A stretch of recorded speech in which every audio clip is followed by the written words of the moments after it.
De pé ainda, irmãos, abram suas Bíblias, por favor, em Mateus capítulo 16, Mateus 16, versículo 18. Eu peço silêncio a quem está conversando aí no fundo, por favor.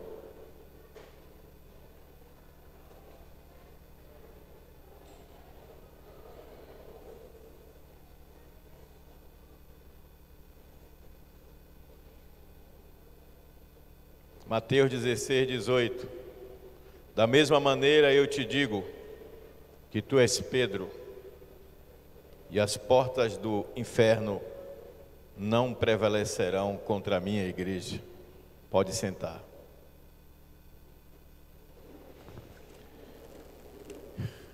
Essa semana eu participei de um evento, a 14ª Conferência Municipal de Assistência Social de Juazeiro. É uma reunião onde a sociedade civil, que somos nós, e as pessoas do governo, se juntam para debater as políticas públicas sociais de uma cidade. Isso acontece em todos os municípios do Brasil, até porque se o município não realizar a conferência, ele pode ficar sem certos recursos federais. Então o Brasil todo está realizando conferências municipais, depois haverá as estaduais e depois haverá a nacional. Para você ter uma ideia, o Bolsa Família existe e outras políticas públicas sociais porque um dia, numa conferência, em algum município do Brasil, alguém propôs isso e isso foi transformado em lei. Existem conferências de saúde, de educação, etc. Mas o que eu quero chamar a atenção é o tema que eles usaram esse ano. Todo mundo sabe que a pandemia desorganizou e desestruturou as nações da Terra, não foi só o Brasil. Então eles escolheram um tema interessante. Esse som está com eco, e o retorno para mim está com eco. E esse eco tira um pouco a concentração. Se alguém puder educadamente ajeitar o eco aí, eu agradeço. Então eles fizeram uma instigação, instigar, do verbo instigar, provocar.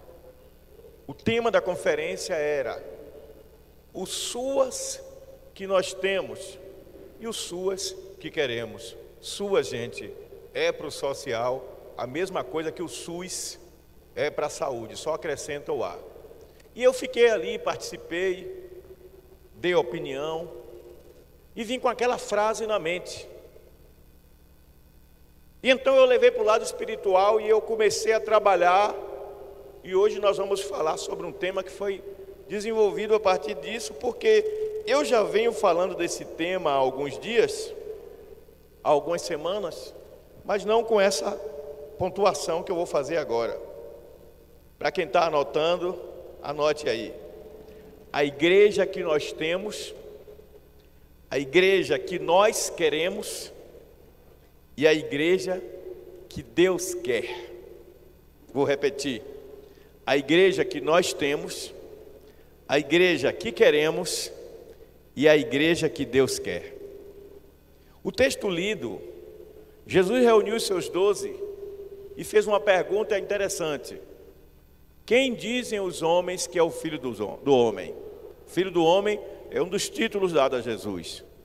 Jesus queria saber como as pessoas o viam. É interessante saber como as pessoas nos veem.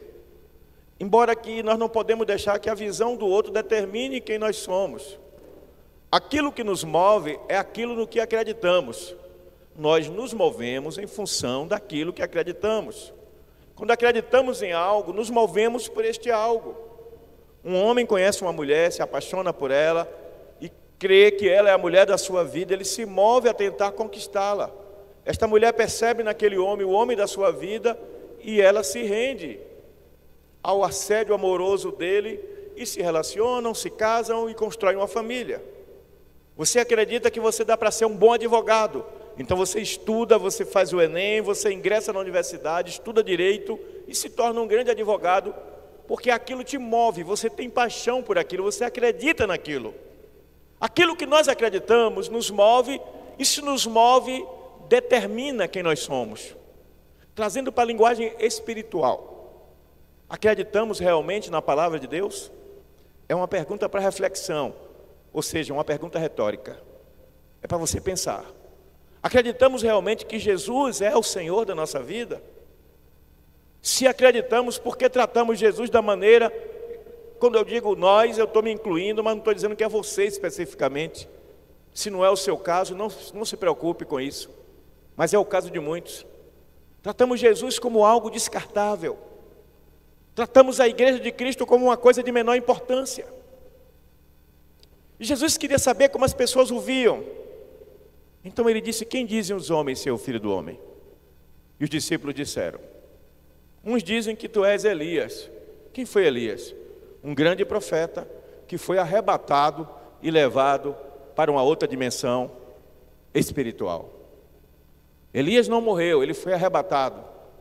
Há uma sugestão no livro de Apocalipse sobre as duas testemunhas que vão aparecer nos últimos tempos, e alguns acreditam que uma dessas testemunhas é Elias.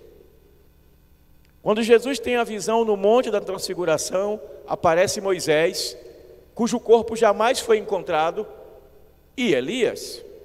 Elias figura no panteão, quer dizer, no conjunto de profetas de Israel, de heróis da fé de Israel, como um dos gigantes da fé. Elias era o homem que orava e caía fogo do céu. Até hoje os judeus religiosos têm por Elias uma profunda admiração e respeito. Junto com Isaías e Ezequiel e Jeremias, está entre os 4 grandes profetas, os 5 contando com Daniel. Então ele diz, e uns dizem que tu és Elias, mas por que Elias? Porque Elias foi profeta de julgamento. A palavra de Elias era firme, era forte. Eles identificavam em Jesus um homem de pregação firme e forte, um homem de palavras veementes. Então a ousadia de Elias estava em Jesus.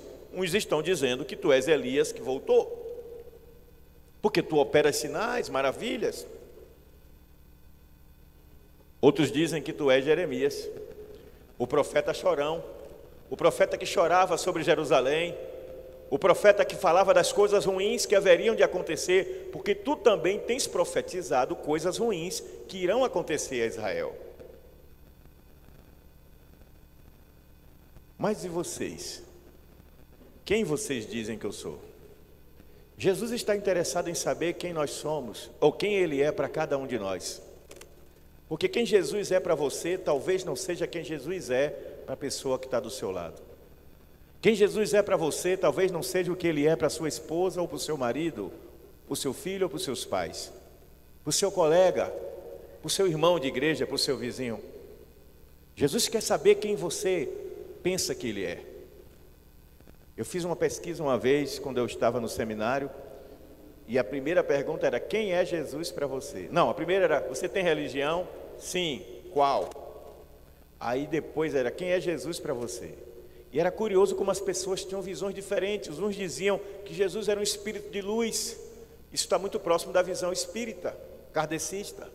Outros diziam que Jesus era uma força espiritual que estava presente em tudo. Isso é panteísmo, ele está em tudo. Panteísmo é uma crença pagã, crê que Deus está em tudo. Ele está nesse celular, ele está nesse livro, ele está no chão, ele está na árvore, ele está no ar, ele está espalhado. Ele é um ser inanimado que cosmicamente está presente em tudo, mas não é isso que Jesus é. Outros diziam: ele é o meu pai, mas Jesus não é o pai, ele é o filho, o salvador do mundo. Poucos diziam: Jesus é o filho de Deus, o salvador do mundo. Porque poucos buscam de verdade conhecer na palavra. Eu disse na palavra, na Bíblia, quem Jesus é. Jesus Cristo disse em João capítulo 5, 39: examinai as Escrituras, pois são elas que testificam sobre mim, testemunham sobre mim, falam sobre mim. E as pessoas estão perdendo o gosto de ler a palavra. E olha que ninguém pode dizer: eu não tenho Bíblia, porque você baixa a Bíblia no celular. É a palavra de Deus do mesmo jeito. As pessoas não meditam mais na palavra de Deus, mesmo a Bíblia dizendo que bem-aventurado é o homem que na palavra do Senhor medita de dia e de noite. As pessoas perderam o hábito. Elas estão ressignificando quem é Jesus para elas. O que é ressignificar, pastor? É dar um novo significado, um novo sentido, uma nova interpretação. Mas Jesus ouviu então Pedro erguer a voz, quando ele disse: e vocês, quem dizem que eu sou? Então Pedro disse: tu és o Cristo, o Filho do Deus vivo. E Jesus disse: bem-aventurado, quer dizer feliz, abençoado, és tu, Simão, filho de João, Bar-Jonas, porque não foi carne nem sangue quem te revelou, mas o Pai que está nos céus. Até então Jesus não havia dito quem ele era, ele não havia dito abertamente quem ele era. Para todos ele era apenas um grande rabino, um líder espiritual fabuloso, um homem de vida espiritual admirável, de grande intimidade com Deus e de grande sabedoria, e que operava milagres, mas ele não tinha dito quem ele era de verdade. Ele não mentiu, ele esperou o momento certo para se pronunciar.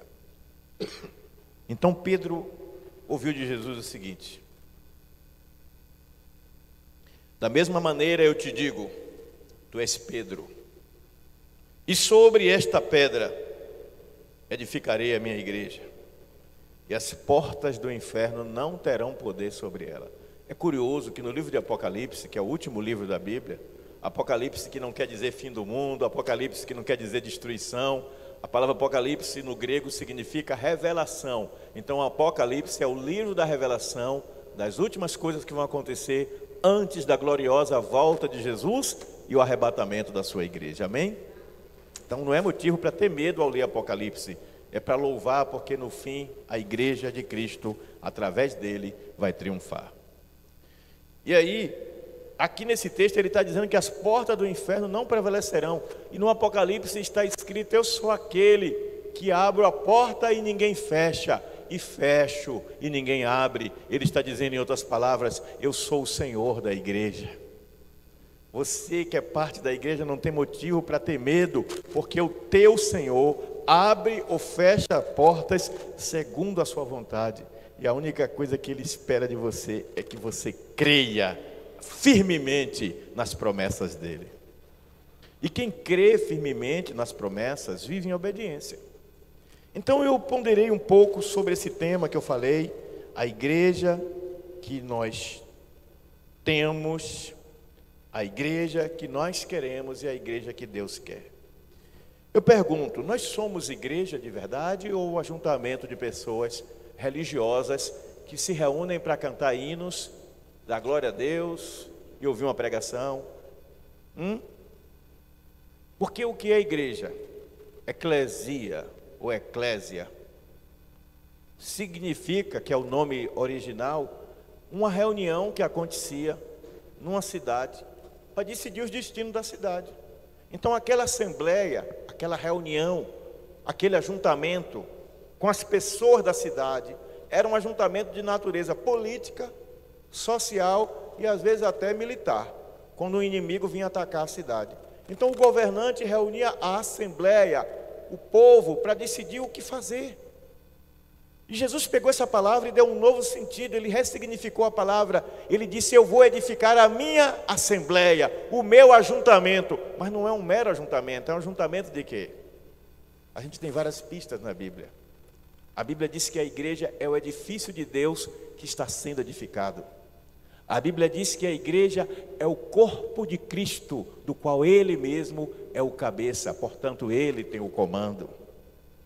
A igreja tem várias figuras de linguagem para tentar defini-la, mas em todas essas figuras de linguagem, Jesus é o Senhor, é Ele quem determina, é Ele quem está no comando, é Ele quem dita as regras. Então um mero ajuntamento de pessoas para cantar pode acontecer em qualquer lugar e ser uma estrutura de ritualidade, de culto, aparentemente cheio da presença de Deus, mas é ser só aparência. Porque se a essência do Espírito Santo não estiver presente, não vai passar de mero ajuntamento. Pode ter um ajuntamento político, pode ter um ajuntamento de atletas, pode ter um ajuntamento de escoteiros, pode ter um ajuntamento de donas de casa para trocar receita. Tudo isso é ajuntamento. Mas o ajuntamento da igreja de Jesus é diferente, porque é o ajuntamento dos santos. Paulo, o apóstolo, quando escreve a sua epístola aos Coríntios. Coríntio é o nome do povo que morava numa cidade antiga que existia na Grécia, chamada Corinto, uma cidade à beira do mar, uma cidade portuária, uma cidade que corria muito dinheiro, uma cidade rica, próspera, mas também uma cidade muito perdida na imundície desse mundo, na imoralidade, na depravação. E o apóstolo Paulo, quando escreve aos crentes da cidade de Corinto, que não eram muito, era bem menos talvez do que o que tem aqui hoje. Não era a cidade toda que era convertida. Mas Paulo diz, segue o princípio que Jesus estabeleceu. Ele disse: onde houver 2 ou 3 em meu nome, ali eu estou no meio deles. Então a igreja começa com 2 pessoas. E partindo deste pensamento, sua casa é uma igreja. Mas não é a igreja, é um ajuntamento. Você, sua mulher, seu marido, seus filhos. Então o avivamento tem que começar na sua casa. O primeiro lugar de batalha espiritual tem que ser a sua casa. O primeiro lugar de ter fome e sede de Deus tem que ser na sua casa. O primeiro lugar para compartilhar a palavra um com o outro, nem que seja 10 minutinhos, é a sua casa. O primeiro lugar para sentir a presença de Deus e fluir esta presença é na sua casa, porque a sua casa é base do avivamento. O que é uma base? É o lugar principal. Nenhuma estrutura sobrevive sem família. Exércitos existem porque famílias geram filhos. Existe Câmara de Vereadores, Assembleia Legislativa, Câmara dos Deputados, Senado, partido político, indústria, produção agrícola, tudo que existe é produzido por gente, e essas pessoas vêm das famílias. É na família que o avivamento tem que começar. A primeira base de avivamento é a sua casa, e Jesus quer saber que na sua casa vocês o conhecem e buscam conhecê-lo cada vez mais. Como disse o profeta Abacuque: conheçamos e prossigamos em conhecer o Senhor. Conheçamos e prossigamos em conhecer o Senhor. Então, quando temos fome de Deus, a fome tem que começar em alguém. Quem sabe não é em você? Quem sabe a primeira pessoa que Deus quer avivar na igreja não é você? E a base do avivamento vai começar na sua casa, porque você vai estar tão cheio de Deus, tão cheia de Deus, que você vai contagiar. Não é contaminar, é contagiar a sua casa, a sua mulher, seu marido, seus filhos. As pessoas vão ver você orando, vão ver você louvando. Vai ter uma hora que naturalmente elas vão se aproximar e vão imitar você, porque o exemplo arrasta. O exemplo arrasta. Então o primeiro a ser avivado sou eu. O primeiro a buscar a fonte da água da vida sou eu. A mulher samaritana disse: Senhor, me dê dessa água, para que eu não tenha que vir aqui beber de novo, para buscar essa água. E Jesus disse: se tu conheceras o dom de Deus, João capítulo 11, e soubesse quem é aquele que te pede, dá-me de beber, tu me pedirias e eu te daria da água da vida. E ela pensa que é para matar a sede, mas Jesus Cristo diz: a hora vem, já chegou, em que os verdadeiros adoradores adorarão o Pai em espírito e em verdade, não aqui nem em Jerusalém, mas em espírito e em verdade. E aí ele diz: são tais que o Pai procura. Mas não paro aí. Além de refletir sobre esse aspecto de de Mateus capítulo 16, versículo 18, eu faço uma outra pontuação. A igreja de Jesus, ela ainda é de Jesus? Ou ela foi corporativizada? É uma instituição corporativa, denominacional. Tem várias denominações: batista, presbiteriano, assembleia, Deus é amor, universal, igreja da graça, metodista, luterana. Eu posso passar a noite aqui dando nome. Fora aquelas igrejas independentes, só tem uma aqui, outra ali. É claro que o nome é bom porque identifica o lugar ao qual temos pertencimento. Mas a igreja não pertence a um pastor, a um homem. A igreja não pertence a um conselho. A igreja não pertence a uma denominação. A igreja não pertence a um grupo. A igreja é do Senhor Jesus. E se ela não é do Senhor Jesus, então ela não é igreja, ela é corporação. E algumas igrejas estão se tornando corporação e não mais corpo de Cristo. Não mais extensão do reino de Deus aqui na terra. mas agências corporativas que fazem de tudo para aumentar a rentabilidade pelo aumento de membros. E aí vale qualquer coisa para aumentar a membresia, para aumentar a receita, para aumentar a arrecadação, para aumentar salários, para aumentar luxos, privilégios. É isso que Deus quer da sua igreja? Jó, quando ele perde os filhos e os bens, ele diz: nu eu vim para esse mundo e nu voltarei. O Senhor me deu, o Senhor tomou, bendito seja o nome do Senhor. Jó tinha uma compreensão de que toda a riqueza, tudo que ele tinha era do Senhor. A igreja precisa entender que tudo que ela é e tudo que ela tem é do Senhor. E os membros precisam entender isso, os líderes precisam entender isso, e mais do que entender, precisam viver, respirar isso. Por isso essa cadeira que você está sentado, a cadeira, a mesa, o som, a parede, você tem que lembrar que é do Senhor. Você não vai colar chiclete numa cadeira se você entende que essa cadeira é do Senhor. Você não vai riscar a parede, nem deixar o seu filho, ou seja quem for, riscar a parede, porque a igreja, esse templo é do Senhor. Você não vai quebrar nada da igreja e não assumir responsabilidade, porque é do Senhor. Você vai zelar até mais do que se fosse seu. Era assim no Antigo Testamento, com as coisas do templo, tudo era sagrado. Não é porque tinha um poder mágico, não, era sagrado porque era consagrado, era doado, era entregue para o serviço de Deus. Mas aí vem uma pergunta muito mais instigante e profunda que essa: você é sagrado? Você é sagrada? Você tem consciência que o seu corpo é templo do Espírito Santo e que não sois de vós mesmos? A Bíblia diz isso. Não sabeis vós que não sois de vós mesmos e que este corpo que tens não vos pertence, é morada do Altíssimo, é templo do Espírito Santo, e se alguém destruir o templo de Deus, Deus o destruirá. Esta compreensão está se perdendo. Por isso que as pessoas não têm vergonha de se exibirem na internet, seminuas, sensuais, é dancinha essa, é dancinha aquela, é rebolado esse, é rebolado aquele. Perderam a vergonha porque estão desconectados do sentimento do sagrado. É por isso que uma mulher ou um homem, quando sai de casa, não pergunta ao Espírito Santo se a roupa que está vestindo é uma roupa digna para ir na casa do Senhor adorá-lo. E muitos se vestem de maneira imprópria, às vezes até imoral, exibindo partes do seu corpo de uma maneira sensual, consciente ou não, provocando atenção e reação em outras pessoas. E isso não é falso moralismo, isso é o sentimento de sagrado que está se perdendo na vida da igreja. É por isso que namorados começam a namorar hoje, amanhã já estão indo para motéis ou para dentro do mato ou no carro, tendo relações e fazendo outros tipos de coisa, porque perderam o senso do sagrado.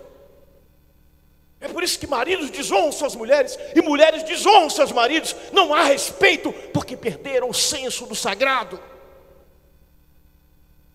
Temos que voltar às origens, voltar ao começo de tudo. E a nossa base de estrutura é a palavra de Deus, e não podemos arredar pé dela. A casa de Deus não é casa de espetáculo, mas muitos querem o espetáculo, e é disso que a gente vai falar agora. Em primeiro lugar, para você que está anotando, isso tudo que eu falei foi só a introdução. Em primeiro lugar, qual é a igreja que nós temos? Eu vou fazer aqui uma descrição do que eu vejo, mas como eu não sou o dono da verdade, eu deixo que o Espírito Santo complemente na vida de cada um. A igreja que nós temos é uma igreja que tem um discurso contemporâneo, um discurso adaptado para os dias de hoje, um discurso para fazer bonito, principalmente quando tem transmissão online, para que as pessoas que assistam não se escandalizem, não se assustem, não criem rejeição e resistência. Então o discurso é contemporâneo, quer dizer, adaptado aos dias de hoje. Muitas vezes utiliza a tecnologia e a linguagem pós-moderna como o único objetivo de se tornar uma igreja atraente para atrair pessoas. Há casos de igreja, no Brasil já chegou forte isso, mas em outras nações como os Estados Unidos, algumas nações europeias, Nova Zelândia, Austrália e outros países, é muito comum, a Ásia também, algumas igrejas criarem um padrão para atingir um determinado nicho de pessoas. Por exemplo, nós vamos ser uma igreja que vai atrair os jovens de linha mais rebelde. Então nós vamos ser uma igreja underground. Vamos ser uma igreja diferenciada para atrair esse tipo de pessoa. Não estamos preocupados em atrair aquela velhinha de coque, não, porque aquela velhinha de coque não nos interessa. Nós queremos ser uma igreja de jovens. Aqui teve uma igreja famosa no Brasil que começou assim. No meio do caminho eles viram que isso não ia levar a lugar nenhum, eles mudaram a visão. Não, nós vamos ser uma igreja para idosos. Nós queremos alcançar o pessoal da terceira idade, que ninguém se importa com ele. Então nós vamos cantar aqueles hinos de 1900 e antigamente. Nós vamos impor algumas doutrinas sobre usos e costumes, porque nós queremos atrair essas pessoas. Não, nós vamos ser uma igreja de casais. Então vamos promover dinâmicas, vamos trazer oradores aqui famosos. Quem é que está bombando aí na internet? Porque nós queremos atrair casais. Que tipo de casais? Não qualquer casal. Casais jovens entre 20 e 35 anos. De preferência casais sem muitos filhos, porque aí não tem muita despesa, vão contribuir melhor. Esse tipo de visão está existindo.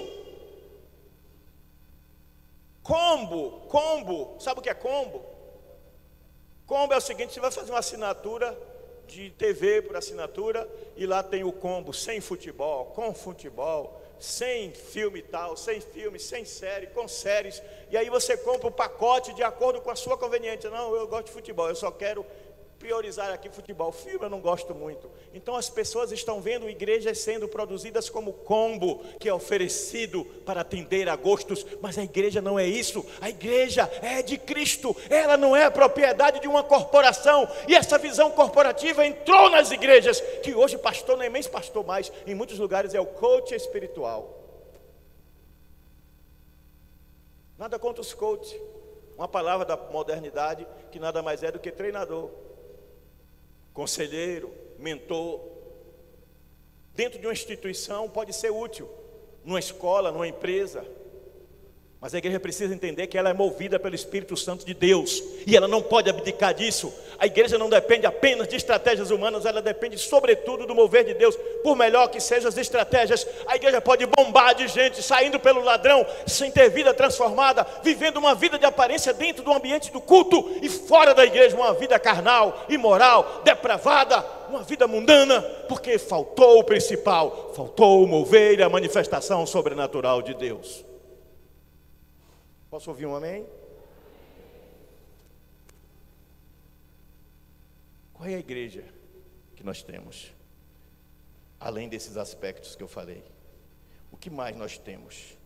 Na igreja da pós-modernidade, a igreja dos dias de hoje. Vamos ver. Além de preocupar-se em ser atrativa, usar toda a tecnologia disponível para poder ser uma igreja curtida, admirada, apreciada e seguida por muitos, ela tem que se adequar aos anseios de quem a frequenta. O que é se adaptar aos anseios de quem a frequenta? Aquela pessoa que está frequentando ali a igreja, ela não gosta de pregações que abordem determinada temática, porque essa temática ofende as suas convicções, ofende as suas ideologias, ofende aquilo que ela acredita. Então a igreja começa, pouco a pouco, a se adaptar para ser aceita por aquele segmento, porque aquele segmento ali representa um contingente de 20% da população, e eu quero alcançar esses 20% da população. Então a igreja tem que falar a linguagem que atrai. Depois a gente vai ministrando nos grupos de discipulado, e aí a gente vai transformando as vidas. Não vai produzir dentro da igreja uma mistura, e essa mistura enfraquece a verdadeira fé. É por isso que em alguns países a religião é misturada. Tem gente que quando viaja para outro país volta assustado porque encontra cristãos que cultuam mortos, porque naquele país tinha uma tradição de cultuar os mortos. Encontra cristão com práticas pagãs que você diz assim: meu Deus, como essa prática existe? É porque naquele país foi a forma que eles encontraram para serem aceitos. Então a estratégia não é mais espiritual, ela é humana. Casa cheia nem sempre é prova de presença de Deus. Caso vocês não leiam a Bíblia, eu vou lhes dizer: a Bíblia diz que a terça parte se salvará e 2/3 vai para o inferno. Muitos dirão: Senhor, Senhor, em teu nome expulsamos demônios, em teu nome falamos línguas, em teu nome profetizamos, em teu nome fizemos milagres. E Jesus dirá: afastai-vos de mim, malditos, eu não vos conheço. Religiosidade não é espiritualidade. Religiosidade é manifestação de crença. Espiritualidade é presença espiritual. E o Espírito Santo quer que nós vivamos a sua espiritualidade, a espiritualidade dele, do Espírito Santo. Sabe uma coisa que eu admiro no pessoal das religiões de matriz africana? Não sou adepto da religião de matriz africana, candomblé, umbanda, quimbanda, não sou adepto. Mas eu admiro uma coisa neles: eles não abrem mão das suas convicções. Eles defendem seus orixás com unhas e dentes. Eles colocam os patuais e seja lá o que for, aonde vão, aonde trabalharem. Esse dia eu vi uma repórter da Band dando entrevista, uma famosa repórter da Band, esqueci o nome dela agora, e ela estava usando um objeto no pescoço, e aí na entrevista alguém perguntou assim: você é de matriz africana? Ela disse com muito orgulho. Ela não está errada não, se a convicção dela é esta, por que ela vai esconder? Mas tem crente que na faculdade se torna 007, no trabalho se torna 007. 007, para quem não sabe, era um agente secreto, num filme famoso. Então se torna uma pessoa tipo agente secreto, ninguém sabe quem é. Trabalha anos num lugar, as pessoas não sabem nem que é crente. Quando um dia alguém chega: ô meu irmão, rapaz, que bênção, não lhe vi na igreja domingo. Você é crente? Você é crente? E quando o camarada tem um comportamento mundano, que conta piada no lugar de trabalho, piada imoral, comportamento imoral, quando é um homem que vive dando em cima das mulheres, bebendo, fazendo, apontando, xingando, o outro diz assim: crente, hein? Belo tipo de crente você é, deixa eu como eu estou. Porque a Bíblia diz que o escândalo vai vir, é inevitável, o escândalo há de vir, mas ai daquele por quem vier o escândalo. Melhor é amarrar uma pedra de moinho, que é uma pedra bem grande e pesada, e se atirar ao mar, para de lá não sair nunca mais. Então Deus não tem por inocente você que, conhecendo a palavra, a despreza. Mas continuando, além de evitar tocar em assuntos polêmicos e tentar produzir uma igreja atrativa, ignora, suaviza ou relativiza pecados. Essa é a igreja que nós temos. Mas é bíblico, não há motivo para se assustar. Está escrito na palavra de Deus que ajuntarão para si mestres e doutores, conforme as suas conveniências, porque lhes dará comichão no ouvido ouvirem a sã doutrina. Sabe o que foi que um pastor batista outro dia pregou? E só acreditei porque eu ouvi? Que ele não via nada demais num casal de namorados, desde que tomando cuidado com preservativo, fazer um test drive, vai que não dá certo e depois de casado não tem mais como consertar. Ou seja, ele estava institucionalizando entre os seus jovens a promiscuidade sexual. Sabe o que aconteceu? Ele perdeu várias ovelhas, mas ele também ganhou várias ovelhas. Quando uma igreja se adapta a este mundo, ela atrai gente, e não é pouca não, porque as pessoas precisam do sagrado em suas vidas, como precisam comer carne, farinha, feijão, respirar. O sagrado faz parte da essência. Nós já nascemos com fome e sede do sagrado, e aí as pessoas buscam o sagrado, mas quando saem daquele ambiente, elas querem viver no pecado. Coisa melhor do que estar num ambiente que não me acusa, num ambiente que não me condena. Porque na verdade não é o ambiente que condena, nem o ambiente que acusa. É a pregação da palavra de Deus que incomoda. Então a pregação precisa ser adaptada. Aí começa as visões ideológicas, ideologia política, ideologia social. Esses dias eu vi uma matéria onde uma pessoa do movimento feminista disse que o Pai Nosso precisava ser revisto. Não foi o feminismo que falou, foi uma pessoa do feminismo que disse, movimento feminista, que disse que o Pai Nosso precisava ser revisto, porque Pai Nosso é linguagem do patriarcado. Patriarcado tem a ver com patriarca, patriarca tem a ver com pai. Mas na Bíblia não está escrito que Abraão era patriarca, que Isaac era patriarca, que Jacó, que depois virou Israel, era patriarca. Ele não era o pai das multidões, não é isso que está na Bíblia. Em algum lugar está escrito mãe das multidões. Mas quando Jesus nasce, ele não nasce de uma mulher.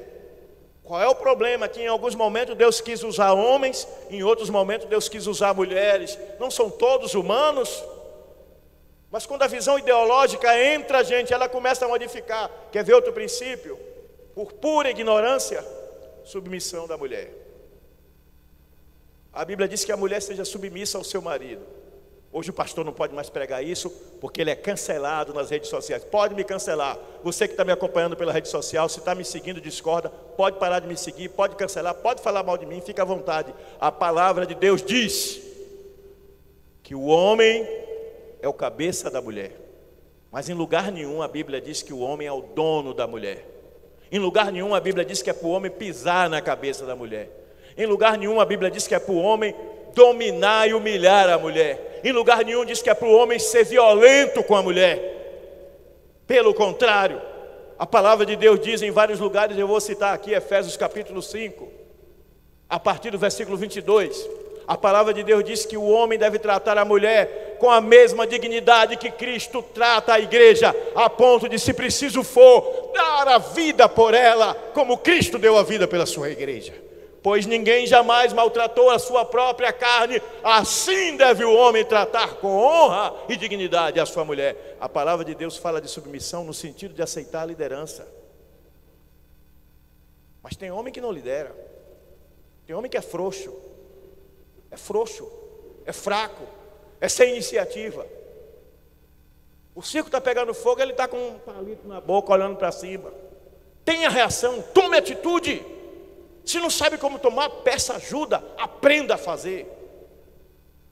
Tem lares que o marido alargou a mulher, subiu no mundo, a mulher virou pai e mãe. Foi o caso da minha mãe, pai e mãe. Isso não anula a palavra de Deus. Isso mostra que a mulher é tão importante para Deus quanto o homem. A mulher não é menor e nem maior que o homem, porque Deus não tirou a mulher da cabeça para mandar, nem do pé para ser pisada, Ele tirou do lado. A Bíblia fala que a mulher é uma companheira idônea, ela é parceira, e o homem é parceiro. Visão de parceria, essa é a relação homem-mulher. Mas aí, quando a palavra submissão é usada, o céu cai. E um monte de mulheres cristãs estão embarcando nessa. Essa semana só se falou de um discurso, de uma pregação de Márcio Valadão. De André Valadão. Ele foi infeliz em algumas falas. Porque você pode dizer o que você crê dentro do seu ambiente cultico, porque as pessoas que estão aqui, elas têm uma fé. Se, por exemplo, as pessoas da nossa igreja decidirem que a partir de hoje mulher não usa mais calça, que não precisa ter essa doutrina, mas se por um acaso tivesse essa doutrina, nós não temos, e fosse feita uma votação e por unanimidade, quer dizer, todos concordassem, na nossa igreja mulher não usa mais calça, homem concordou, mulher concordou. Amanhã chega uma pessoa aqui na igreja dizendo, eu quero fazer parte dessa igreja, mas eu não concordo com essa doutrina de vocês aí que mulher não pode usar calça. Bom, essa é a doutrina da nossa igreja. Você não é obrigado a fazer parte dela, mas se você quiser fazer parte dela, você tem que respeitar. Aí fora é assim. Escolas, faculdades, tem regras. Você faz direito, Carlos Wagner, tem regras na sua faculdade. Se você quebrar as regras, você pode ser expulso. Empresas são assim. Você sai de casa para ir trabalhar na sua empresa com a sua camisola? Porque tem algumas roupas hoje que parecem mais uma camisola. Eu vi uma mulher no shopping esse dia que ela vinha andando e eu olhei assim, isso é uma camisola. Eu fiquei na dúvida. O corpo é meu, as regras são minhas. Concordo. Mas os ambientes não são todos seus. Então você tem que respeitar. Aqui em Petrolina tem uma mulher de ascendência japonesa, que uma pessoa que conhece ela estava conversando comigo, que se na casa dela, para entrar, tem que tirar o sapato. Porque ela herdou isso dos pais, que herdou dos avós, que herdou dos bisavós, tirar o sapato. Sabia que é uma coisa boa? porque não traz a impureza da rua para dentro de casa. Aí eu vou na casa dessa senhora fazer uma visita. A casa é dela, não é minha. Ela tem o direito de estabelecer as regras dela na casa dela. O que ela não tem direito é de chegar na casa dos vizinhos ou dos demais parentes e conhecidos e dizer, olha, a partir de agora tem que tirar o sapato. Não. Ela pode até tirar o sapato dela, se ela quiser, quando ela chegar na casa dessas pessoas, mas ela não pode obrigar essas pessoas a adotarem uma regra que é sua. O que eu estou tentando dizer é que você tem que ter respeito pelo outro. Tem que ter respeito por aquele que tem uma religião diferente da sua. Tem que ter respeito por aquele que tem uma opção sexual diferente da sua. Ou uma condição sexual, é o termo que se usa. Quando você respeita o outro, você conquista o direito de ser respeitado. Mas respeitar o outro não significa que você tem que necessariamente concordar com tudo no outro, ou o outro concordar com tudo em você, porque se o outro concordasse com tudo em você, ele seria como você, ele seria cristão evangélico como você, mas se você concordasse com tudo nele, então você não seria cristão evangélico, você seria igual a ele. Respeito é conviver com os diferentes, respeitando o espaço de cada um. Mas não é trazer para dentro da igreja aquilo que não é convicção da igreja, apenas para que mais pessoas venham para a igreja. Essa é a igreja que nós temos, é a igreja adaptada. Mas vamos adiante. É uma igreja, a igreja que nós temos, é também uma igreja que se preocupa muito em não perder membros, por isso ela se torna relativista. Pecados são tratados como meras falhas, erros. Não há uma administração firme da palavra de Deus. As pessoas se cansam de ouvir a palavra quando a palavra confronta. Ontem meu filho pregando no Submersos, que eu repito, foi muito bom, me surpreendeu. Eu quero louvar a Deus por a vida de cada jovem que esteve ali. Não foram tantos quanto a gente esperava, não chegou a 100, podia ser muito mais. Mas os que foram, foi maravilhoso, eu fiquei feliz. E quero agradecer também os pais que foram acompanhando os seus filhos, parabéns. E ontem meu filho ministrando, ele trouxe à lembrança uma coisa que eu já preguei aqui também. Quando o pecado se torna comum no meio de uma cultura, o nome disso é iniquidade. Iniquidade é quando o pecado entra no lugar comum. A iniquidade quer dizer que o pecado já é uma prática comum. As pessoas não se assombram mais com aquilo. As pessoas não acham nada demais naquilo. Isso é iniquidade. E a iniquidade pode estar no mundo, mas ela não pode estar dentro da igreja. E dentro da igreja eu não estou falando de prédio, eu estou falando na vida dos que compõem a igreja. Não é prédio, é vida dos que compõem a igreja. É da sua vida que eu estou falando. A iniquidade pode estar na vida daqueles que não nasceram de novo, mas quem nasceu de novo tem que eliminar, extirpar a iniquidade de sua vida. O que impede que alguns cristãos eliminem a iniquidade? A Bíblia diz que existe uma coisa chamada mente cauterizada, quer dizer, mente insensível, uma mente que não sente mais culpa, uma mente que peca como quem bebe um copo d'água e não acha nada demais. Você não foi chamado para isso, você foi chamado para uma vida de negação do pecado, pois Jesus Cristo disse em Lucas 9:23, todo aquele que quiser vir após mim, negue-se a si mesmo. É negar o pecado, é negar o impulso da carne. Eu preguei dias atrás sobre a guerra civil da alma. É essa luta que você vive consigo mesmo. A sua inclinação é de fazer aquilo que a sua carne manda, é de se vingar, é de beber, é de se prostituir, é de mentir, é de passar a perna, é de se dar bem, é de guardar raiva, rancor, é de sentir inveja, ciúme. Mas você não é dominado por essas coisas. Aos olhos do mundo elas são lícitas, mas a Bíblia diz que todas as coisas são lícitas, mas nem todas convêm. E a igreja que nós temos é uma igreja adaptada a este mundo. A frase que resume tudo é isso: a igreja que nós temos é uma igreja que está cada vez mais adaptada a este mundo. Eu não estou falando desta igreja, eu estou falando da igreja em sua maioria.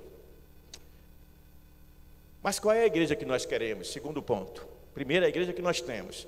Segundo, qual é a igreja que nós queremos? A igreja que muitos de nós querem. A igreja que quando a pessoa sai de casa vai, ela se resume numa frase que eu ouvi de uma pessoa. Uma pessoa frequentou a nossa igreja há muito tempo e depois parou de frequentar. Eu vou dizer a frase que a pessoa disse a mim quando chegou aqui na igreja. Essa pessoa veio de outra cidade, não é de Juazeiro, frequentou a nossa igreja um bom tempo, depois deixou de frequentar, e eu vou dizer o que ela disse a outra pessoa, porque aqui não veio mais aqui. pessoa chegou aqui, frequentou a igreja uns 2 domingos, me chamou e disse: pastor, estou maravilhado com a sua igreja. Me senti muito bem. E eu gosto de estar num ambiente onde eu me sinto bem. Ela estava, a pessoa aqui na igreja, porque estava se sentindo bem. Se não tivesse se sentindo bem, ia procurar outra igreja. E o que levou essa pessoa a sair? Essa pessoa disse a alguém da igreja com quem fez amizade, e essa pessoa é amiga dessa outra pessoa até hoje. Eu também me dou bem com essa pessoa, encontro, cumprimento, disse: olha, eu gosto muito do pastor Teobaldo, mas ele fala muito de pecado. Ele gosta muito de cobrar das pessoas um nível de santidade que nós não estamos prontos para viver. O pior é que a fala dessa pessoa é verdade. Nós não estamos prontos para viver o nível de santidade. Não é que Teobaldo cobra, não, é que a Bíblia fala. Mas a gente tem que perseguir essa santidade. Primeira carta de Pedro, capítulo 1, versículo 13. Portanto, como é santo aquele que vos chamou, sede vós também santos em toda a vossa maneira de viver, quer dizer, em todas as áreas da vida. Hebreus capítulo 12 vai além. Hebreus diz assim: segui a paz com todos e a santificação, sem a qual ninguém verá o Senhor. Ouça bem, a Bíblia está falando de 2 coisas fundamentais: saber se relacionar bem com o seu próximo e se relacionar bem com Deus. Relacionamento bom com Deus, santidade. Seguir em paz com todos, relacionamento equilibrado. No que depender de vós, diz a Bíblia, tende paz com todos os homens. Eu sou assim. Eu chego num lugar, a pessoa me trata mal, eu não pago na mesma moeda. Vou a segunda vez, me trata mal, não pago na mesma moeda. Tem uma pessoa aqui em um órgão público que nesses 2 anos e pouco, eu sempre vou lá resolver alguma coisa, a pessoa só me trata com má vontade. Eu poderia chegar me impondo, eu trato a pessoa bem. Quando foi recentemente, numa confraternização, essa pessoa veio a mim e disse assim: eu já falei para o senhor que eu lhe admiro muito. Eu disse: é que às vezes eu fico estressada, mas o senhor nunca se estressou comigo. Os outros se estressam, o senhor não. Isso quer dizer o quê? 2 coisas: que essa pessoa tem consciência de que é grosseira, e essa pessoa tem vergonha de ser grosseira. Então essa pessoa precisa de ajuda. E eu virei para essa pessoa e disse assim: eu tenho orado por você. Existem pessoas que têm problema de formação, de caráter, de alma, de sentimentos, de relacionamentos, e elas descontam suas frustrações e mágoas em quem está ao redor. Não é só no meio público não, até dentro da igreja, na escola, na faculdade. Eu tinha uma vizinha que me xingava o tempo todo. Eu passei com o carro de lama na porta, na calçada, na rua. Ela varreu a lama toda que o carro deixou e jogou na minha porta, porque disse que eu sujei a rua na frente da casa dela. Mas no dia em que eu saí dessa casa e fui morar em uma outra casa, na hora que o caminhão estava parado na porta para fazer a mudança, ela veio até a mim e disse: senhor, vai embora, né? Mas não me conheceu. Vai embora, né? Melhor vizinho que eu já tive até hoje. O único vizinho que não brigou com ela. Você foi chamado, irmão, para fazer a diferença, para ser luz. Mas você tem que saber que às vezes você vai ser luz, mas o outro insiste em ser trevas. Então deixa ele ser trevas, é a escolha dele. Não jogue pérola aos porcos, mas continue sendo luz. Quem sabe um dia ele que está nas trevas ou ela não será atraído pela luz. E aí, qual é a igreja que nós queremos? Uma que seja bonita. Bonita na aparência, bonita na estrutura. Uma que seja acolhedora, com pessoas com um sorriso ensaiado na porta. Seja bem-vindo em nome de Jesus. Este não é outro lugar senão a casa de Deus. Uma igreja que seja receptiva, animada, ainda que isso seja teatro. Quem assistiu uma série do Netflix chamada Greenleaf? Quem aqui assistiu essa série? Levante a mão. Como diz Felipe, a primeira temporada, são 5 temporadas, se eu não me engano, ou 6. A primeira temporada dá vontade de vomitar o tempo todo. pelas coisas que acontecem e eles mascaram com a falsa espiritualidade. Mas aquela série, gente, se vocês não sabiam, ela não conta a história de uma igreja, não. Ela se inspirou em casos reais de muitas igrejas americanas. As pessoas vivem de teatro e de aparência. E não é todo mundo que tem maturidade para assistir essa série, não, viu? Você que é novo crente, eu aconselho nem assistir. Não devia nem ter dito o nome, agora já estão anotando aí para procurar. É uma série que tem imoralidade, tem corrupção, tem mentira, manipulação, e na frente do povão é tudo bonitinho. E é isso que acontece muitas vezes. Nós estamos vivendo pela aparência. Então, na visão da igreja que queremos, ela também tem que ser uma igreja tolerante com este mundo. Tem que ser uma igreja relativista, uma igreja inclusiva, que aceite a todos, independente da sua condição.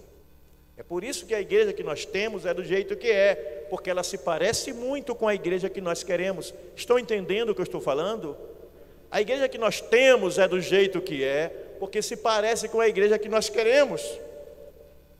Uma igreja inclusiva aceita as pessoas sem questionar nada sobre elas. Existem igrejas que o importante é a contribuição e a participação nos cultos. Eu estava assistindo um programa de TV e um pastor recebeu um telefonema da Nova Zelândia. E aí a moça da Nova Zelândia disse: pastor, ore por mim. Eu estou em outro país, vim trabalhar para ganhar dinheiro porque aqui é mais fácil. Em que país você está, minha filha? Pela internet. Eu estou na Nova Zelândia, do outro lado do mundo. Quer dizer, o Brasil está aqui, o globo, né? A Nova Zelândia é do outro lado do mundo. Aí ele disse: e o que é que você faz aí? Ela disse: eu tenho vergonha de dizer. Ele disse: não tenha vergonha, você não está roubando nada de ninguém, está trabalhando. Ela disse: eu sou prostituta, inclusive eu quero conta da igreja que eu quero contribuir. Ele disse: eu vou mandar a conta para você.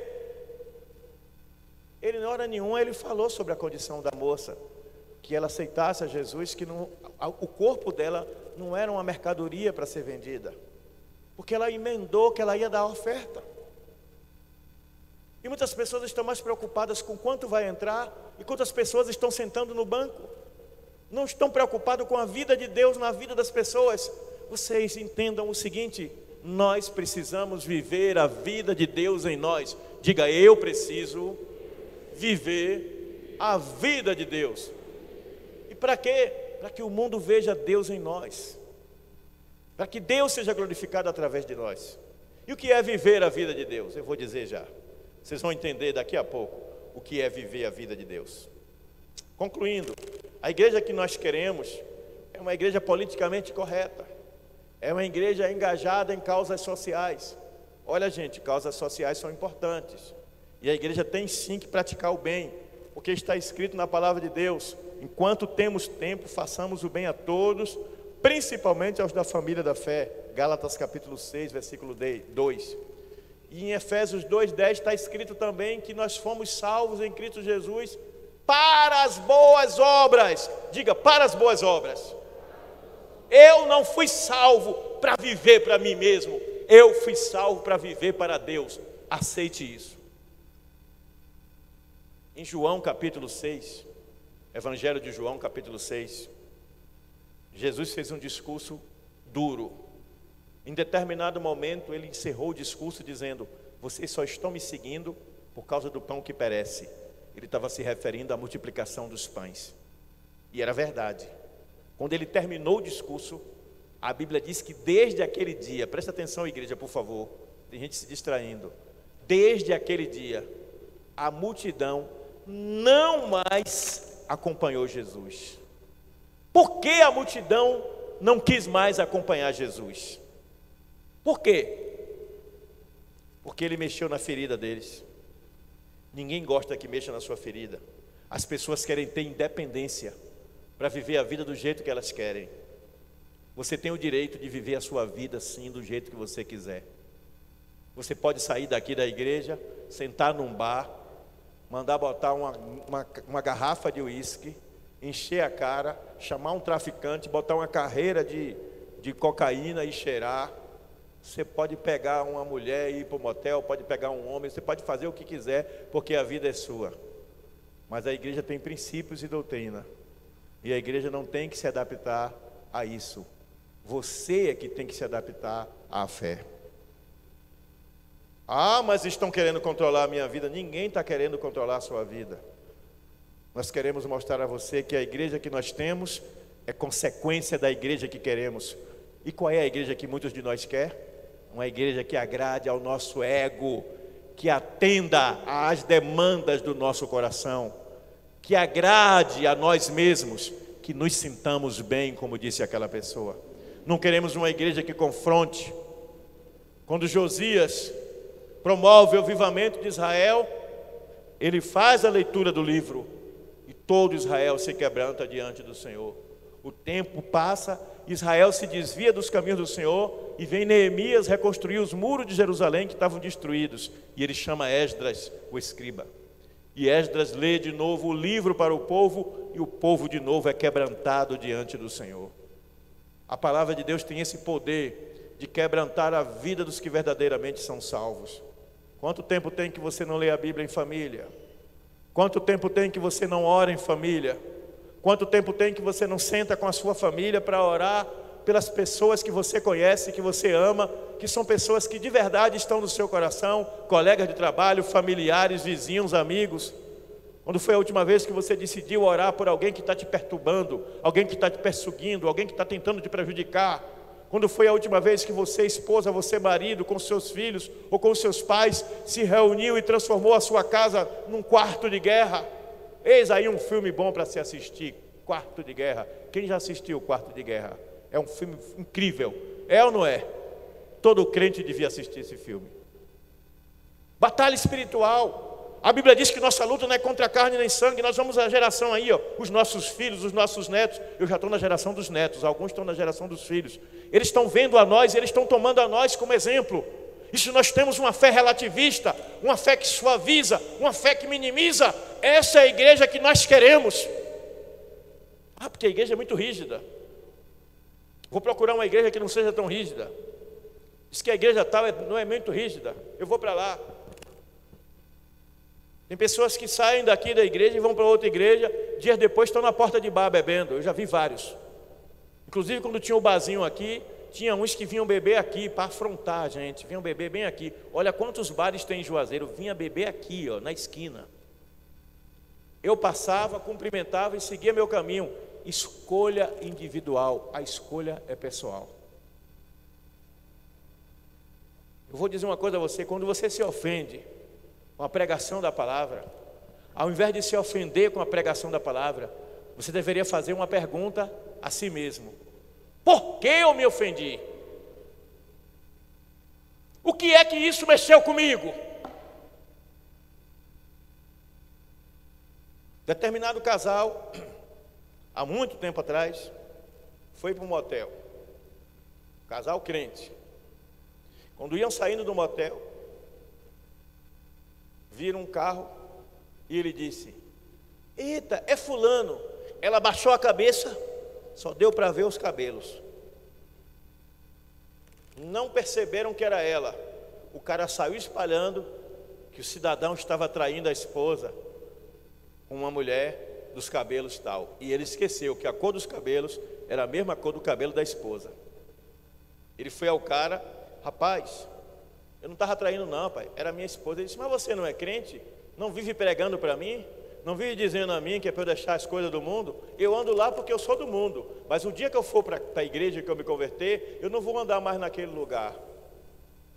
Eu não vou mais compartilhar uma cama que foi cama de prostituição e de outras práticas. Mas você foi para lá, o que é que você foi fazer lá? Fosse para um hotel, já que você queria uma coisa diferente. Motel, você está subsidiando um lugar de promiscuidade. E o cara ficou com vergonha, porque o não crente estava dizendo a ele as coisas que ele, como crente, deveria não fazer. Então, quando uma palavra lhe ofende, não se ofenda com quem falou, não. Não se ofenda com o mensageiro. Não fique com raiva do mensageiro. Reflita o quanto de verdade tem nessa mensagem. E se você é crente mesmo, e eu creio que essa noite aqui vocês são crentes, se você é crente mesmo, mude de atitude. Mude de atitude. Porque a igreja que nós queremos, muitas vezes, é a igreja do mundo. É a igreja que se conformou a este mundo. O apóstolo Paulo, escrevendo aos crentes de Roma, diz: não vos conformeis a este mundo. E quando a igreja se conforma a este mundo, presta atenção, por favor, controle as crianças aí atrás. Quando a igreja se conforma a este mundo, ela não começa a fazer as barbaridades de vez, não. Uma determinada cidade do Brasil,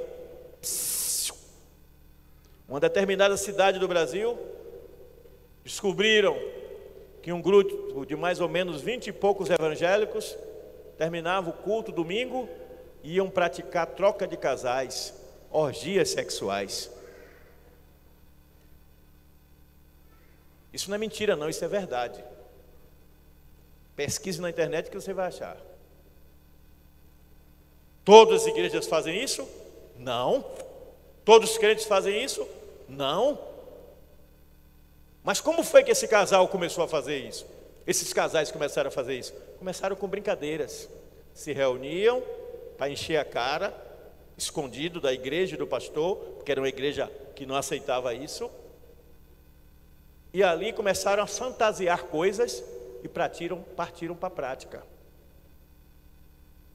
Nada começa grande, toda árvore já foi uma semente. Tenha cuidado com as coisas pequenas que você tolera e que você vai tolerando outras coisas cada vez maiores, mas que você chama de pequenas. Chegará um dia em que você não vai ter mais forças para resistir a elas. A Bíblia diz: resisti ao diabo e ele fugirá de vós. Mas qual é a igreja que Deus quer?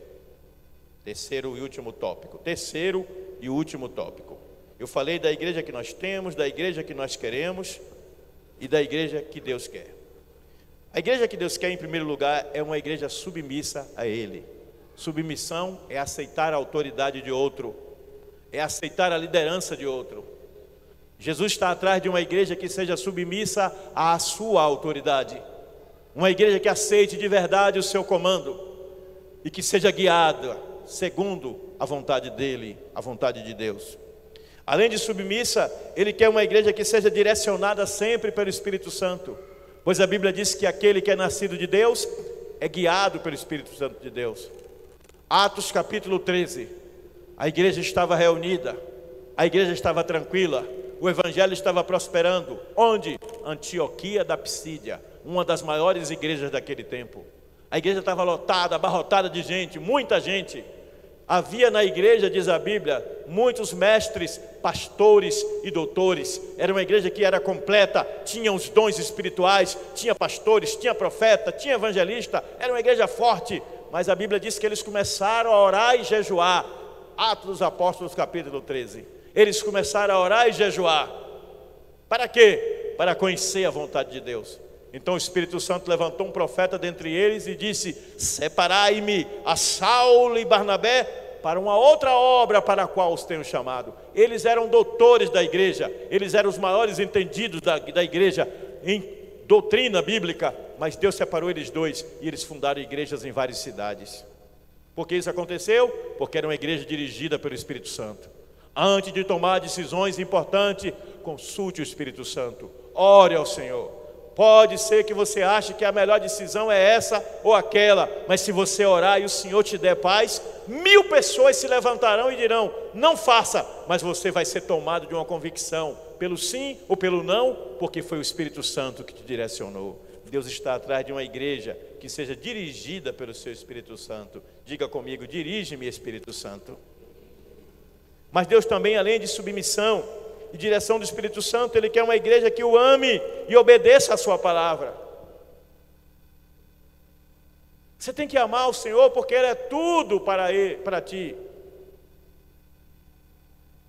O salmista no Salmo 119, ele exclama: amo a tua lei. Jesus vai dizer que as suas palavras são espírito e vida, e se elas são espírito e vida, elas revelam quem Deus é. E a Bíblia diz que nós devemos amá-lo, porque Ele nos amou primeiro. Mas que amor é esse? Que eu me irrito com o pastor Ismael, porque ele disse algo que eu não gostei, ou porque ele tomou uma decisão que eu não gostei? Um irmão muda de uma igreja para outra, eu vou ficar com ódio dele? Não, é o direito dele, é uma escolha dele. Você não tem direito de guardar mágoa nem rancor de ninguém, porque você é nascido de novo, você é herança de Deus, você é herdeiro dos céus, você carrega dentro de você o Espírito Santo, você não é guiado por si mesmo, você não faz mais o que você quer, você morreu. Essa é outra coisa que Deus espera da sua igreja, que ela morra para si mesma e renasça para Ele. O apóstolo Paulo diz: já estou crucificado com Cristo, não vivo mais eu. A igreja tem que morrer para si mesma, morrer para as suas prioridades, buscar primeiro o reino de Deus e a sua justiça. Buscar o reino de Deus primeiro é não viver para si mesmo, é viver para Deus. É o que eu disse há pouco, é viver a vida de Deus. E só vivemos a vida de Deus quando renunciamos a nós mesmos. Mas quantos de nós, de fato, estamos dispostos a pagar o preço de vivermos a vida de Deus? Eu estou terminando já. Jesus espera também uma igreja que, além de ser capaz de morrer para si mesma, para viver para Ele, seja desprovida de vaidades e ostentações. Toda vaidade se torna inimiga de Deus. Eu creio na doutrina da prosperidade da seguinte forma: Deus quer que todas as nossas necessidades sejam supridas em Cristo Jesus. Uns poucos ficarão ricos, a maioria não vai ficar rico. Eu não estou determinando, não, é a realidade. Mas a Bíblia mostra que quando cremos no Senhor, Ele supre as nossas necessidades em Cristo Jesus. A verdadeira prosperidade é o suprimento das suas necessidades. E o seu Deus em glória em Cristo Jesus suprirá todas as suas necessidades. Creia nisso. Ele espera também que seja uma igreja que pratique o bem a tempo e fora de tempo, com os de dentro e com os de fora. Olha que coisa interessante, eu até antecipei o versículo, Gálatas 6:10, enquanto temos tempo, façamos o bem a todos. Chegou uma pessoa aqui pedindo esmola, pedindo ajuda. Ah, mas ele não é da nossa igreja não, ele é do candomblé, ele é católico, ele é budista, ele nem religião tem. Esse homem aí é um maconheiro, essa mulher é uma prostituta, não importa quem a pessoa é. Você tem que praticar o bem a todos, porque você carrega dentro de si a presença do sagrado, a presença do Espírito Santo. E essas pessoas precisam ver a manifestação do amor de Deus em atos de amor. Em atos de amor. Em Mateus capítulo 25, Jesus Cristo diz que no dia final Ele dirá: vinde benditos de meu Pai, para o reino eterno que vos está preparado desde a fundação do mundo. Mateus 25, porque eu tive fome e me deste de comer, eu estava nu e me vestiste, eu era forasteiro, estrangeiro e me recebeste, eu estava preso e foste me visitar, eu estava doente e foste me ver. Isso é dever de todo crente, isso não pode ser trabalho de um ministério. Nós temos ministérios aqui na igreja que fazem essas coisas. Por exemplo, para citar um exemplo, o irmão Miller, ele comanda o Ame Mais, que leva comida para as pessoas de rua, leva roupa, leva remédio. Até casa eles já alugaram para pessoas de rua morarem, levam agasalho, fazem campanha de doação de sangue, fazem coleta de doações para instituições que cuidam de crianças e idosos. Nosso trabalho social está sendo feito por uma equipe que realmente ama o seu próximo. Mas isso não é trabalho só de quem está na equipe do irmão Miller. Isso é trabalho meu, é trabalho seu, é trabalho de todos nós. Eu não estou me gabando no que eu vou dizer aqui, mas eu todo mês tiro um pouco do meu para ajudar pessoas que precisam. Isso é uma prática que eu tenho na minha vida há muito tempo. Tem gente que me chama de besta. Não estou nem aí, porque eu não faço para ser reconhecido. Eu estou citando como exemplo. 1 quilo de alimento que você dê faz a diferença na vida de alguém. Uma visita que você faz a um enfermo que você nem conhece direito. Alguém que perdeu um parente, você leva uma palavra de conforto. Talvez seja isso que faça a diferença entre a pessoa desejar continuar vivo ou se matar. Você sabia que uma palavra dada na hora certa pode levar uma pessoa a dar fim à própria vida? Você é boca de Deus aqui na terra, você recebe isso? Quem é boca de Deus aqui na terra, levante a mão. Diga: eu sou boca de Deus. E eu vou dizer mais, às vezes nós fazemos algumas coisas, não é por maldade não.